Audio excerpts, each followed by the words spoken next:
Hello friends, my name is Shivam Taylor. Welcome to this Android development tutorial series.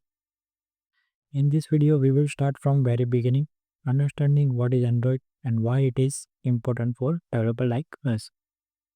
So, what is Android? Android is open source mobile operating system developed by Google. We can say that it powers billions of devices worldwide, from smartphones and tablets to TVs, wearables, and even cars.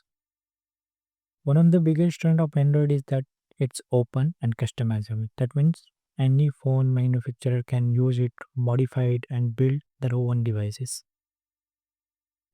Why you learn this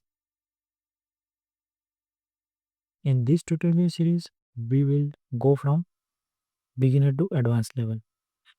So we will cover installing Android Studio and writing the first step, understanding layouts, UI, user instructions, working with database and APIs, advanced architecture patterns like MBBM, and finally, how to publish your app to the Google Play Store.